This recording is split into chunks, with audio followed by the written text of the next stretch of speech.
Bismillahirrahmanirrahim. Alhamdulillahirabbil alamin. Wassalatu wassalamu ala Rasulillah ma ba'd.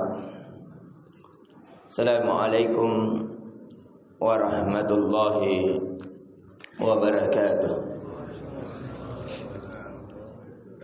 Alhamdulillah, kita kembali memuji dan mengagungkan Allah Subhanahu wa taala, alladzi ahyana ba'dama amatana wa ilaihin nusyur, yang telah menghidupkan kita kembali setelah mematikan kita. Tentunya kesempatan untuk nikmati hidup ini itu adalah kenikmatan yang bisa dirasakan oleh orang-orang kehilangan, karena nikmat akan terasa ketika kenikmatan itu telah pergi atau berkurang. Tentunya kenikmatan hidup ini itu tidak akan kita rasakan kecuali dirasakan oleh orang-orang yang telah mati. Apalagi orang-orang yang memanfaatkannya dalam beribadah kepada Allah. Sampai orang-orang yang di dalam kubur, yang telah berada di alam barzah, Allah kabarkan kepada kita, yang mereka menyesal, laula akhartani ila ajalin qarib la asaddaqu wa akum minas salihin.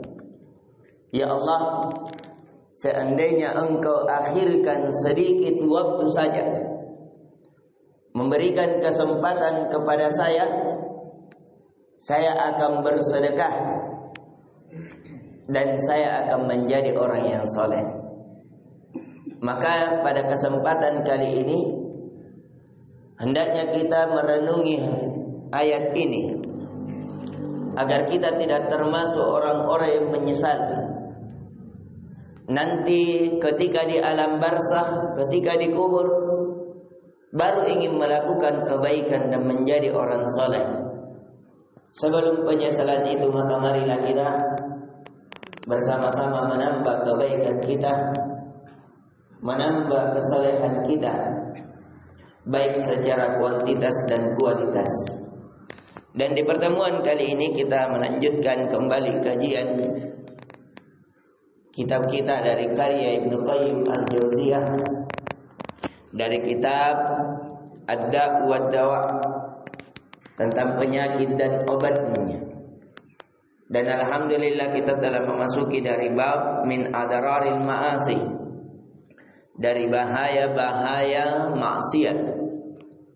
Dan kita sudah memasuki dari yang ke-33 sebelumnya, annal 'asi da'iman fi asri syaitani, bahwasanya pelaku maksiat senantiasa terpenjara oleh syaitannya.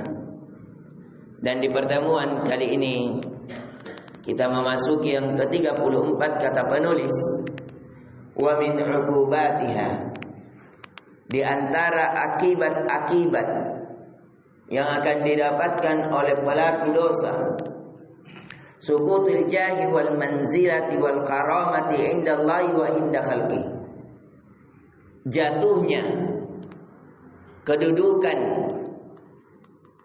kemuliaan di sisi Allah dan di sisi manusia. Jadi dosa, kata penulis, bisa mengakibatkan seseorang kehilangan kedudukan baik di sisi Allah maupun di sisi manusia. Maka dari itu kita melihat semua dosa akan menghilangkan kemuliaan pelaku dosa, tergantung dari dosanya. Kalau dosanya kecil, maka akan mengurangi kemuliaannya sebesar kadar dosanya. Akan tetapi kalau parah besar, bisa menghilangkan kemuliaannya, bahkan sampai dia dihinakan, sampai dia dibunuh, sampai dia dirajam, atau hal yang semisal dengannya. Maka dari itu kata penulis, fa inna akramal khalqi indallahi atqahum, karena orang yang paling dimuliakan oleh Allah di antara manusia adalah siapa yang paling bertakwa. Sebagaimana firman Allah, "Inna akramakum indallahi atqakum." Sesungguhnya orang yang paling mulia di sisi Allah di antara kalian adalah siapa yang paling bertakwa. Berarti kebalikannya, siapa yang paling bermaksiat kepada Allah adalah dialah orang yang paling terhina di sisi Allah Subhanahu wa taala. Wa aqrabahum minhu manzilatan atu'ahum lahu. Dan orang yang paling dekat kedudukannya di sisi Allah adalah siapa yang paling bertakwa, siapa yang paling taat. Karena kehinaan di hadapan Allah adalah kemuliaan di sisinya. Ketundukan di sisi Allah adalah ketinggian di sisinya. Wa ala qadri ta'atil 'abdi lahu takunu manzilatahu indah. Maka sesuai kadar ketaatan seorang hamba kepada Allah, sebegitu pula kedudukan seorang hamba di sisinya. Fa idza asabu wa khalaqahu amru saqata min ainihi.